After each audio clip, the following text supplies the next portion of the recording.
other COOs in other companies or even political families na they are like playing lang games. They are not serious about their responsibilities and duties. This is my theory. Sometimes the founders and self-made people want to shield their children and grandchildren from the sufferings and hardships they experience. That is the worst thing in the world. Anong nakita mong common characteristic among these COOs? Are they innately challenged by their parents always? Or are they struggling to be handling this conglomerate that they don't even want? I noticed many of the COOs, some of the COOs in the Philippines are well-trained. Some who are already good can become very great because COO sila. Do you think laging mas successful ang anak o laging mas successful ang tatay? Anong tingin mo mas marami? Statistically, many COOs are not as successful as their fathers. Many. Okay, so good afternoon everyone and welcome Hi. back Hi, Lance. to Pandesal Talks. Yes. Welcome to Pandesal Talks. Of course, we want to talk about today, Wilson, Yes. another article that you wrote back in April 2012. Ang galing mo mag-research. Ang layo na, no? May But Philippine Star column. I really like the topic kasi honestly, Wilson, Yes. nakarelate ako. Yes. And it was the topic of the very notion of the COO. Ano ba ibig Yes. sabihin nun, right? It's the child of the owner here in the Yes, Philippines, yes. right? I remember, Wilson, in one of our side talks dyan sa Yes, Kamuning yes. Bakery Cafe, Yes. you actually told me, modesty aside but you actually want to interview people, yung mismong immigrant, And self-made people. and self-made people. Kasi yung mga COO, while they may be great, syempre iba na yung mga naranasan nila. That's number one. And number two, one reason I like to interview for my columns, rags to riches tycoons, kasi their stories they're older na eh. The COOs are still young, they're still always there. The older people, they might be gone soon. Di mo alam eh. And they're unique. I really consider self-made entrepreneurs very unique and very exceptional stories. I'm not belittling child of honors, children of honors. It's not their fault that they were born wealthy or comfortable in life. I'm just more fascinated, I'm just more interested in the dramatic, more difficult stories of poor people who became successful. Okay, so Wilson, I actually wanted to know about your motivations and your state of mind back then when you wrote this, right? What inspired you to write this article? COO ka rin ba mismo as a person or hindi Very naman? interesting. Hindi ako COO kasi technically speaking, COO dapat ako. Ibig sabihin, child of honor. Okay. Because my father had a business which he inherited also from his father and our ancestors. But he died when I was 7 years old. Okay. So life changed upside down. So when he died, my mother was a teacher. Me and my younger sister, we had no business background at all totally throughout our lifetime na. So hindi na ako child of honor like the usual. But in the early years of my life, up to 7 years old, almost like that na. Tingin mo ba mas naging okay na you weren't a COO? Or Great question. Or siguro, you also thought some days, what if COO na lang ako, mas madali kaya ang buhay ko? That is a great question I've always been asked. And I've always asked myself, minsan, and my sister. I think it's incomparable fun, incomparable excitement to create wealth from almost nothing. That is something incomparable and exciting fun. Because my mother was a teacher, I think no teacher in the Philippines, unfortunately, nobody teachers who become wealthy in the Philippines. It's a noble profession, but I believe generally underpaid, unappreciated. So impossible to be wealthy if your parents are teachers. So I and my younger sister, we had to work muna. Then from work, we did small businesses and did okay naman with our lives. and I always tell my sister, it's incomparable excitement. So I really empathize with people who create something from scratch. It's very exciting, very difficult in the beginning, but very satisfying and fulfilling. So I'm very grateful. Not that I lost my father. Nobody is grateful with that. Kasi emotional sadness and everything. You always, parang you're the only kid in class without a father. It's not very easy. My sister especially my sister, because I know most daughters are close to their fathers. Most sons are close to their mothers. So I know my late dad, sigurado ako, favorite niya sister ko. So sigurado it's more difficult for her. I believe it's more difficult for her. So I wouldn't trade that experience na you had to literally save money and create something out of nothing. It's incomparable excitement and fun. Thank you for I'm very grateful. I'm very grateful for that experience, not for the loss. Thank you for sharing that experience. Wilson, I think ang question ko, let's say earlier you pointed out to the hypothetical sense that if your dad was here, you might have been a COO. Anong tingin mo ang mas mahalaga for you? Would it be the safety net financially that he brings to you? Or the mentorship that your dad as a business owner could have taught you as well? Ano, alin dun? That's very good question. I think the advices and wisdom of my late father would be priceless, number one. Number two, if you had a business, even if small or whatever, or it's small capital, you have a head start in life. You would not start from scratch. It's hard to scrape money from nothing. So it's good if you had a head start. And not only that, some other people, if you're already in an industry that is, you have an established business that's an advantage pa of many people. And that's why many of the greatest entrepreneurs in the world, some were sons of already people who are in their field. Example ko lang of COOs, not in the business field. One of my favorite heroes in world history is Alexander the Great. Alexander the Great is considered one of the greatest conquerors in the entire history of humanity, in world history. He was 30 plus lang yata when he conquered already the known world, his known world. He had the great advantage of being the son of a king, si King Philip. He was already a king, he was already prince, so he had a head start in life. Yung teacher niya, great Greek philosopher, I think si Aristotle or ano yan, yung mga one of those So that's an advantage, number one. Another great guy who became excellent as a leader, Douglas MacArthur, famous in the Philippines because of World War II. He was the son of a great general of America, si General Arthur MacArthur, the first military governor general of the Philippines. So si Douglas MacArthur was still a kid. He was already in the Philippines when his father was here. So I wanted to dissect further the concept of a COO, right? Yes. Marami sa atin, alam natin that the COO is the child of the owner. Some are great, some are great, some are not so medyo entitled, right? Yes. Medyo spoiled, Yes. diba? Maybe some call them yung mga nagkokotiam ng mga Yes. businesses sa Banawe or sa New Manila, Not only right? that, some who are already good can become very great because COO sila. Correct.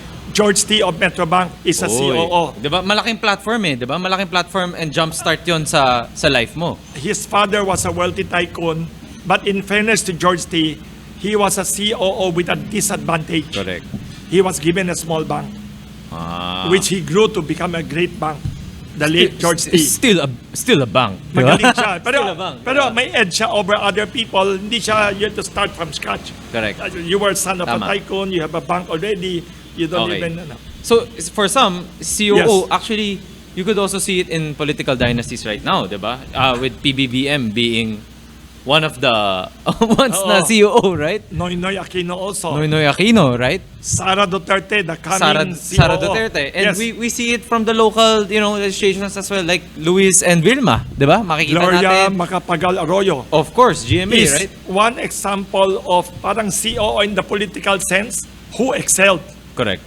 May advantage siya of having a father as a mentor, as an inspiration, and the father's good name. Right. Si Diosdado Macapagal had a good name, so when she entered politics, may advantage sa siya. Okay. Do you think, Wilson, then, regardless if it's business or politics, right? Yes. If you are an owner of a business or you are in a political position right now, Yes. is it your duty Yes. to pass this on to your children, or sikat ngayon is Yes. to let your children choose their own career path? That's a good story. That's a very good question. Depends on the parents. Some parents would prefer the good son or daughter should continue kasi sayang. Sayang. Sayang Correct. At yun. wala na silang mapagkakatiwalaan. Yes, right? like With the it. business, sayang. If you don't want to continue, who will run it, sayang. Number two, the political legacy and tradition. That on this issue, it touches on the controversial issue of political dynasties. On this issue, I'm not totally against all dynasties. I believe there are good political dynasties and there are lousy political dynasties. An example would be Kennedy, John F. Kennedy. Some good ones, some lousy ones. So, ako, in the modern era, I heard many of the business leaders and even politicians allow their kids now to choose what they want. The advantage of business people nowadays, you have companies that could afford to hire professional managers. If your children have totally no interest in doing business, have no interest in corporate life, in running a business, they want to be a chef, they want to be a singer, they want to be a blogger, they want to be a gymnast or a movie actor, you could hire a good manager, but you have to train your children to be good owners. Even though they don't run the business, they have to be good owners. Ibig sabihin, they have to guard the financials of the company. They have to come to the board meeting at least once a month or at least several times a year. At least be concerned, or if not, you have to have safeguards. Baka maubos yung buong company. So that allows them to pursue their passions in life and Yes. maybe their other careers. Yes. However, you still have a stake, Yes. an ownership as someone that you can trust, na family member, right? Or a Within the board. professional manager who will run it, but you have to be a good and smart owner, hopefully. Kasi you could be a anong antok na owner, tamad na batugan na owner, then lulukoy ka ng manager mo, lagot ka. Correct. Politicians also, unfortunately, in the Philippines and other countries in the world, many successors in the political dynasties are not good. Some political leaders who are children, grandchildren of politicians are lazy, are not aware of their duties, and mismanage the city, the province, the country. Tragic for the country. Sometimes I think about it, Wilson. Can you blame Yes. them? Can you blame these children, though? Because they've had a life that's much better compared to their parents, right? We should Nakasanayan blame ko, them. naka-aircon ako eh. But we should still blame them because they already have an advantage. nga, no? And that advantage should not be personal advantage. It's their duty to serve the country well. Kasi you have an advantage of the best education. You have the advantage of a great family name. All the street names in your city and in the are your family name. And you have the advantage of being chosen over other people. There are 120 million people in the Philippines. You are the leader of the province, city, or country. You have a duty to do well. One of the things, Wilson, that I wanted to ask, right, is among the people that you've interviewed na Yes. both the tycoons and their COOs, anong nakita mong common characteristic among these COOs? Like, are they sort of innately challenged by their parents always? Or are they struggling to adjust to be handling this conglomerate that they don't even want, no? Meron ka bang common characteristics na nakita dyan? I noticed many of the COOs, some of the COOs in the Philippines are well trained, well prepared. I could cite a few examples. One of the best COOs in the country, the Gokongweis children. Si Lance Gokongweis Jr. is a very well brought up COO, child of honor. Also si Robina Gokongweis Pe, si Liza Gokongweis Cheng. They were all brought up very well by their father and mother. Humble, no airs, no arrogance, and have good work ethic and sense of responsibility. The children of the late George T. Metrobank, Mr. Arthur T. and Mr. Alfred T. They're very hardworking, they're very hands-on, and very responsible COOs. Very well trained by their late strict father, George SKT. I heard from many people, even when the father was still alive, they had to go to Metrobank and all their companies earlier than most employees. And when all the employees are already home, they are still working in the office. Late to go home, earliest out to go to office. So they have to set an example. Unlike other COOs in other companies or even political families, na they are like playing lang games. They are not serious about their responsibilities and duties. Who else pa? There are other COOs who are good. Dun sa Gokongweis family, Yes. any specific, I don't know, the way they were brought up or trained that you learned about?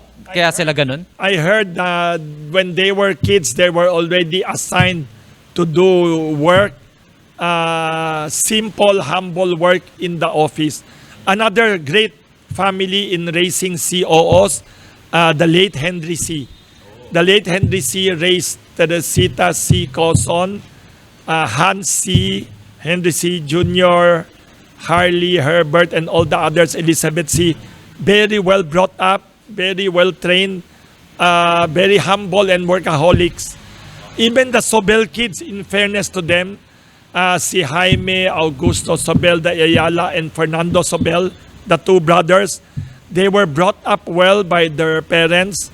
They had good upbringing, the best education, studied in the best schools in the world, and are doing okay in running their businesses. The Aboitizes family also, there are many in the Aboitizes family. The ones that are now running the businesses have been well brought up, low-key, humble. So many interesting stories about these people. Have you seen any differences between when you're talking to the COOs already Yes. and the originals, no? Yes. I don't know, like do originals, are they able to like tell their struggles a little bit more vividly or hindi? Some of their children tell me they don't really talk about those things with their father minsan. Talaga? Maybe Why? the father talks about business. Why? Really, ah? Oh, kasi most people do not ask their parents Their struggles. their stories in detail. They would tell them, pero not always siguro. I heard many, not even the tycoons, the ordinary business people.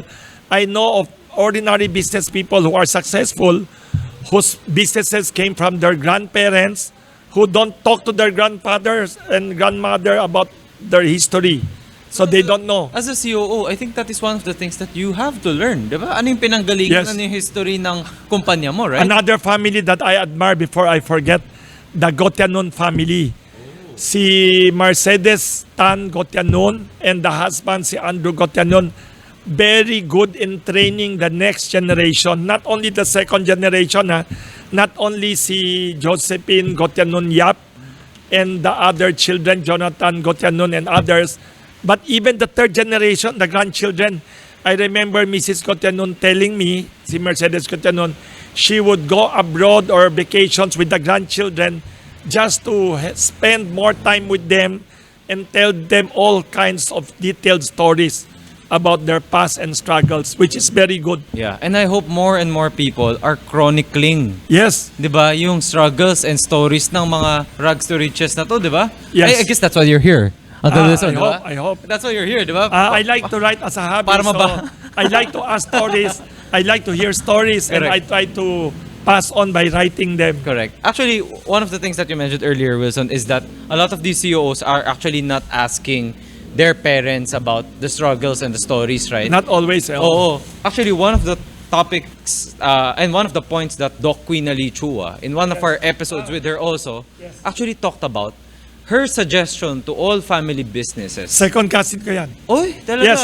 Wow. Grandfather niya and grandfather ko were brothers. Wow. Dr. Queen Ali Chua. Napakaliit talaga ng circles Oo nga. natin. But anyways, Doc Queen actually challenged family businesses that you should talk about family business in the dining table. Medyo baliktad yun sa US Western culture, The right? Western culture, they don't want to talk business now in the family dinner. Yan.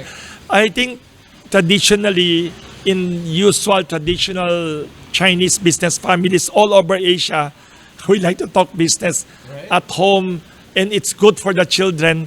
It's a good training ground for them to be used to it. Correct. Kasi parang... So you they should- will be interested in it. Exactly, And right? they should tell stories na hindi siya depressing. They should talk about the business as if it's an exciting enterprise or challenge or vocation. Kasi parang ang kwento daw, like, if you just tell them about the happiest moments of your company, if you hit your targets, if you go public, di ba? Ano naman matututunan ng anak mo doon, right? Oh, dapat stories of actual deals, difficulties, triumphs, struggles. Galing. Actually, one day, Wilson, I would want to actually talk to you about the struggles of Kamuning Bakery. Right? That business. Kasi nakikita natin yan, ang successful na. One more, will be more successful pa. Wilson flourish, right? I Yes. want to talk now more about specific COOs that earlier you've already mentioned, right? Yes, you can ask any George question. T, right? Arthur T of Metrobank, right? George T himself is an example of a successful COO. So COO din siya. Okay. He trained his children very well, and he himself was a successful COO. And one thing good about si George T ng Metrobank, he is almost like Alexander the Great. These COOs exceeded the successes and the fames of their fathers. Si Alexander the Great, talagang nakalagay Alexander the Great, yung tatay niya, si Philip, was not as great as him. Successful king, but nothing compared to the son. Si George T, the late George T, the father was wealthy, self-made man, immigrant, the late Norberto T. There's a street in Binondo, Norberto T Street, near Binondo Church. He was successful, but his son surpassed the father. If I were the father, if I the son who would surpass my success, that's greater. That's the great. If you were to guess, maybe Statistics would tell us, do you think laging mas successful ang anak o laging mas successful ang tatay? Anong tingin mo mas marami? Statistically, many COOs are not as successful as their fathers. Many. really. Yes, that's even why- if they have the safety net na, di ba? Sometimes, this is my theory, sometimes the founders and self-made people want to give too comfortable lives to their COOs and children, want to shield their children and grandchildren from the sufferings and hardships they experience. That is the worst thing in the world. The worst thing they could do for their children and grandchildren. If you overprotect them, if you spoil them, they will become, I love to use the word effete in my column, say EFFETE. They are weak. Hindi weak physically lang, weak mentally, weak emotionally. Crisis kasi and struggles can make a person great and strong. So I have seen throughout the ages, not only Philippines, not only in business, many successful people who have gone through hardships, when they become very wealthy na, they build big mansions. They build parang resort-like mansions. And the children grow up in these parang almost unreal situations na totally shielded from hardship, not a single perspiration, not a single struggle financially. They have never encountered the hardship of earning their own keep, their money.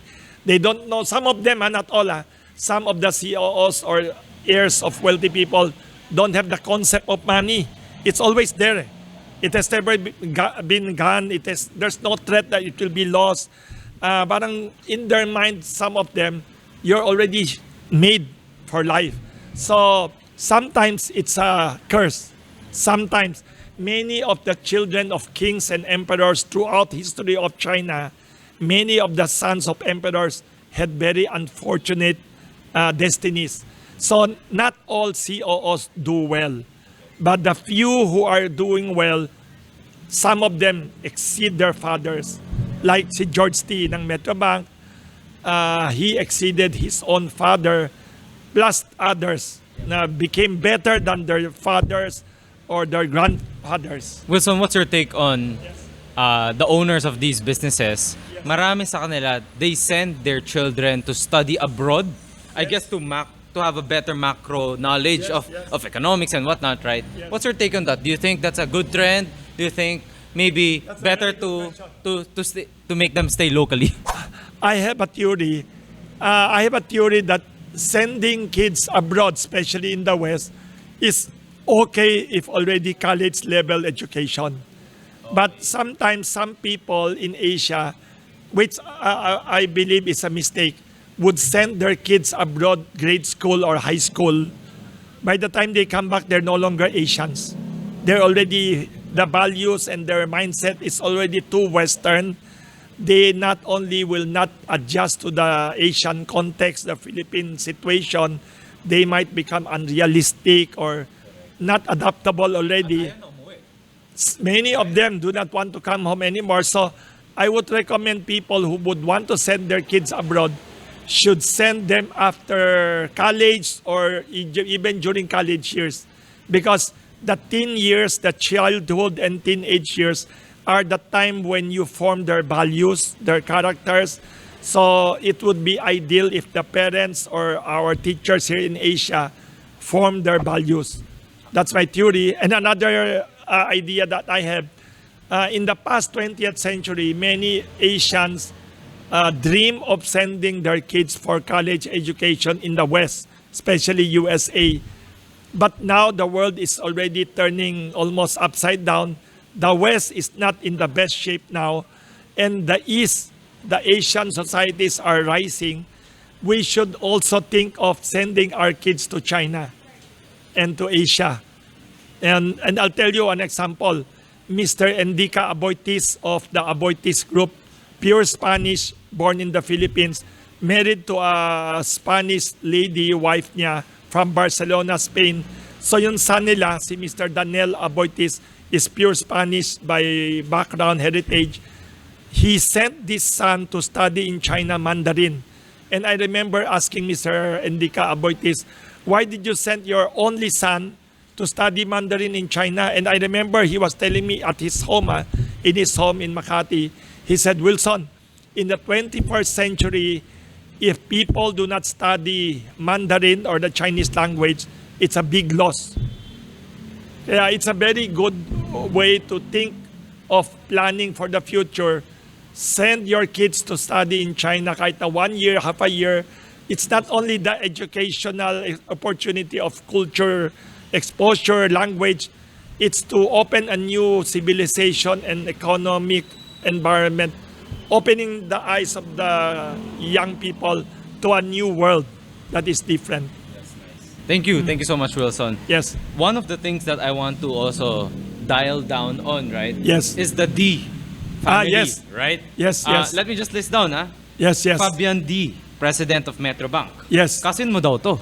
Yes, yes. Cousin mo daw Yes, yan. cousin Peter on the D, father side. President of China Bank.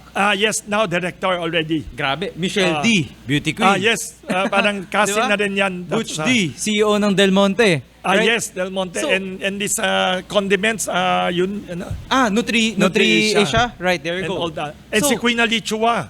Oh, Queen Ali Chu is also from this Also, branch. cousin. There you go. So, And also the most famous cardiologist in the Philippines, more famous than the names you mentioned, si Dr. Dee Bunyok, the most legendary cardiologist in the Philippines, who is our cousin, 85 years old this year, is the number one heart doctor in the Philippines. He used to be professor at FEU, Far Eastern University. summa cum laude of UST, medical board top-notcher in the medical exam and nag-aral sa US. He was also the first guy in the Philippines to do angioplasty procedure, pioneer. All of these are some of our many interesting cousins. Grabe, no? Very interesting, many. What? Ano bang kinakain na tong Dee family na to? Marami pa iba. Alright. I guess I'd like to close with this question, right? Yes, yes. One of the sentences that you wrote in your article, I Yes. think in Philstar, di ba? You know, Yes, 2012. Philippine Star. Is that, how do you think should these leaders prevent the rise of disobedient brats or self-destructive black sheeps? So, gusto kong itanongin sa'yo, Wilson, Very right? interesting question. What would be your tip, right? Para hindi lumaking To parents. spoiled, entitled to mga to, right? May sikat na saying na Yes. work outside for 2 years muna. Do you agree to that, di ba? Yes. What are your tips? Ang tip ko always, based on my observations of history, never fear sufferings for your kids. Never shield them from hardships. Do not shield children and grandchildren from pressure, from hardships, from discipline. Do not be afraid to make life difficult for them when they are young. Do not give them everything that they need. Alam mo, if some of the kids have some difficulties in life, they would become better and greater people, I believe. Okay. Unfortunately, you cannot pass on hardship when you are very wealthy, but you can still discipline them. You can make them, let them realize that life is not easy. Beautiful. Even as a kid, you should let them realize life is not easy. Life is non-stop struggle and hard work. And you should not take things for granted. You should not be entitled. A perfect example, si Mr. John Gokongweis Jr. and the wife Elizabeth U. Gokongweis. They raised their kids without airs, no arrogance. Si Tessie C. Coson, wala talagang parang Pinagdaanan talaga nila, right? Pinagdaanan nila yung that hardships. the father made them work in the shop when they were still young. So generally, you actually agree, no? That mga COO, trabaho muna for 2 years sa corporate, I guess? That would be ideal, I No? think. That would be ideal kasi Bago maging COO. I think that would be ideal. That's a great question because if you work for another company, they would not treat you like crown prince, like the son of God or something. You'll be treated like an ordinary employee. They would experience life as an ordinary person. And plus the advantage pa, you can get trade secrets from another company. You could get new ideas pa from other people. Working in corporate, actually, I've heard that some investors, sa mga companies that they've invested on, nilalagay nila doon yung mga anak nila as an employee of some of their companies that they've invested on para talagang ma-ensayo. Right? And I think, whoa, I think that's, I don't know, that's crazy. Another COO story na interesting, I think not all eldest sons are so good. Sometimes the second, third son are the ones that Yeah. excel. And not to Sometimes- mention, marami rin ngayon, the daughters. Many in the Philippines. Di ba? In the Philippines, incredibly, we have many daughters who are even better than Correct, sons correct. or equally good.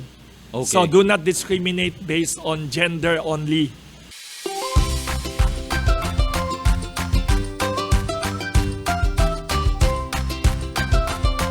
Thank you, Wilson. And before we end, of course, Wilson, there's a particular bread right now in our yes. table for our Pandesal segment. Very Can you fascinating. talk to us about this? Is this a raisin bread or bakit isang piraso lang? This is the famous pan de nora of the Philippines. Very Okay. interesting kasi, alam mo, in fairness, I want to acknowledge the late journalist, Mr. Isa Red. Okay. He was entertainment editor of Manila Standard newspaper before when he was alive. Whenever he would come to Kamuning Bakery Cafe and eat, we would coffee. He would tell me, Wilson, since you're the oldest bakery, ang Kamuning Bakery in Quezon City, pioneer ka, and you love to bake traditional Filipino breads and Yep. all these classic breads, please revive the old pan de nora of Bicol region. Okay. I Nora sa- for Nora Honor, Yes, right? Nora Okay. Honor, the national artist, the great actress and singer and producer. She was from Iriga City, of Bicol region, and during her popularity sobra in the 70s now, there used to be a pandenora in Bicol, but the look daw of the pandenora, it was a bread with a red dot. Do you know why there's a red dot? Because Nora Honor had a mole. Meron siyang nunal, okay. a mole. Oo nga, no? So, it was a red dot. And then when I thought about it, when Nora Honor died recently, I remembered the suggestion of Isared na hindi ko ginawa before. So I called my bakers. Sabi ko, uy, please come. Gawa tayo ng pandenora. They thought I was making a joke or something. What is pandenora? They had never heard of it.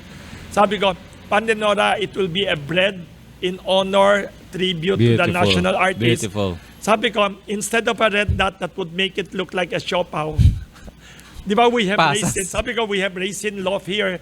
We have all kinds of raisin breads. Kunin mo yung raisin, ilagay mo sa bread. So yun. So, but inside it is not raisin.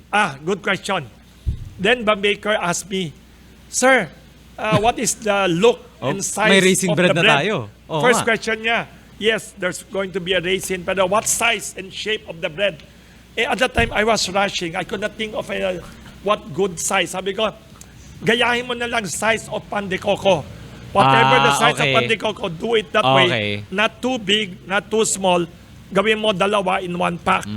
O sir, sabi ng mga bakers ko, what will you put inside the pandenora? Kasi may raisin bread ka na. Yes, as I was thinking, how do we make it different? Sabi ko, ito na, kuha ka na dyan ng cheese and butter, mix mo, kuha ka ng pandenora. Random. Uy, in fairness to our bakers, they were very talented.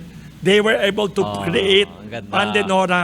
So this is a better version of the old pandenora. And, That's a beautiful story. and we came out with this just in time for the May 21 birthday of the late Nora Honor.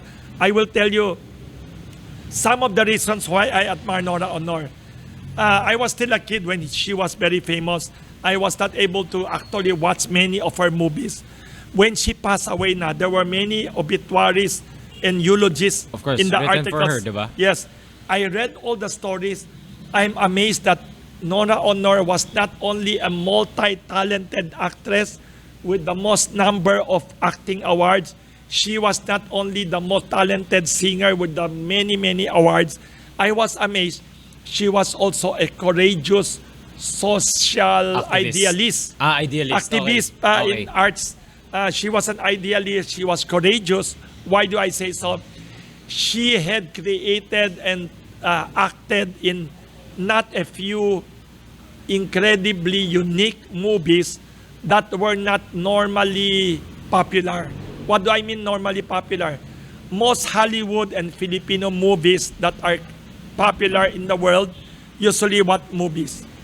Popular in the world. Rom-com, Yeah, of course. Rom-com, action, usual thrillers, drama. thrillers, diba? Yes. Comedy. And usually, how do they end? They live happily ever after, usually. Yeah. Amazed ako kay Nora Honor. She was really a true artist, bold, daring, and nationalist. She created some movies with disturbing endings, Yep. thought-provoking Yep. endings. Some are not happy topics. Some are stories of the oppressed. Ganda. Disenfranchised, like parang oppressed women, oppressed OFW, even the first anti-foreign military-based movie in the Grabe. Philippines. Ang title daw, Minsay Isang Gamo-Gamo, 1976 movie, very daring, anti-foreign military bases. It was originally forbidden to join the Metro Manila Film Festival. Later on, Nora did not agree to change the topic and the content of the movie. It was finally accepted. It won Best Picture and Grabe. Best Actress And that for was her her. power, diba? Kaya I admire her even more when she died. Na I realized and I learned more about her. So when we created this Pandenora, very humble, simple tribute, I did not have a press conference, no big announcement. We just created this, and somebody in our office, John Ray and the others, and Noren and si Billy, they took pictures of me holding this bread lang. It organically spread via social media and media. Ganda. And we were incredibly deluged. literally deluged with orders. Ang orders from nationwide, everywhere, from Really? from And Alabang, you could see that Bulacan, Batangas. that's her impact as a person. I'm amazed. Diba? That's her impact as a person. She was not only a good actress, she was, I heard many times, a good person. Good person to others Napakaganda. also. Kaya, Napakaganda. it's nice to name this bread, Pan de Nora, which we always bake every day already at Kamuning Bakery Cafe. Beautiful. In one honor day, of a good artist, one day, national Wilson, I artist. hope we also create a bread for you. Yes, Right? Diba? Next you, time. thank you. Next time. Brilliant diba? idea. Diba? For that, your prize is you will eat this. Thank you. You thank will get to try it is this An, for it is free. an honor. Yes, It is an you have honor. to It is taste an test. honor to try the But don't Pandenora. forget, I always tell our bakers, you are only as good as your last bread. You cannot be complacent. Kasi you might be good now, but the next batch might not be as good. So I hope it's good. Ha? Ang sarap. Okay naman. Okay, with that we end Pandesal Talks. Thank you okay. everyone for tuning in, and please buy the Pandenora bread. Thank you, Lance. Thank you, Mr. Wilson Flores. Thank you, Lance.